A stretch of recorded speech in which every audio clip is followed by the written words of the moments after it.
University వచ్చి 5 ఏళ్ళు అయింది. ఒక యూనివర్సిటీ కాదు 3 యూనివర్సిటీలు. ఏంది లెక్క? సిస్టమేటిక్ గా మంచి విద్యను అందిస్తా ఉంటే భగవంతుని ఆశీర్వాదం కూడా చాలా బాగా ఉంటది. ఏం నమ్మి వచ్చిండ్రు వాళ్ళు అసలు అంతమంది? 70-80% తోటి పాస్ అవుతుంది. జాబ్ వస్తలేదు. జాబ్ ఎందుకు వస్తలేదు? స్కిల్ లేదు, టెక్నాలజీ లేదు. మల్టీనేషనల్ కంపెనీలకు అంతా కూడా స్కిల్ ఉన్న టెక్నాలజీ ఉన్న స్టూడెంట్స్ కావాలి. ఆ రెండు మల్లారెడ్డి యూనివర్సిటీలలో మేము నేర్పిస్తున్నాము. ఎక్కడ చూసినా 3 లక్షలు 4 లక్షలు పర్ ఇయర్ ఫీజు ఉంటుంది. నా దగ్గర అట్లా ఉండదు. Maximum 2 lakhs. జాబ్ ప్లేస్మెంట్స్ ఉంటాయా? ట్రాక్ రికార్డ్ కూడా చూస్తారు కదా. 100% ప్లేస్మెంట్. అరే ప్రపంచంలో ఒక్కసారి నీకు స్కిల్ టెక్నాలజీ వచ్చింది అనుకో, ప్రపంచాన్ని లీడ్ చేస్తావు నువ్వు. ఆ శక్తి ఉంది, ఆ పవర్ ఉంది. మల్లారెడ్డి యూనివర్సిటీలో ఆ అవకాశాలు ఉన్నాయి. మల్లారెడ్డి యూనివర్సిటీలో వాళ్ళకి నేర్పించే కోర్సులు ఎట్లున్నాయి?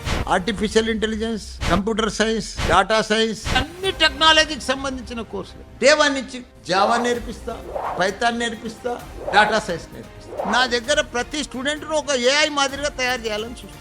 ఎప్పుడైనా అనిపించిందా ఇంతకు మించి ఇంకేమైనా చేస్తే ఏం చేయొచ్చు అనేది? నాకు భగవంతుడు పెద్ద సమస్యలు ఇచ్చిండు, మంచి కొడుకులను ఇచ్చిండు, 50,000 మంది స్టూడెంట్స్ని ఇచ్చిండు, 10,000 మంది టీచర్లను ఇచ్చిండు, రాజకీయంలో మంచి ఎంపీ ఇచ్చిండు, మళ్ళీ ఇప్పుడు ఎమ్మెల్యే. ప్రతి రంగంలో నేనే ఉన్నా. ఇందులో గలడు, అందులో లేడు, అందు చూసినా ఇందందు చూసినా మల్లారెడ్డి గలడు.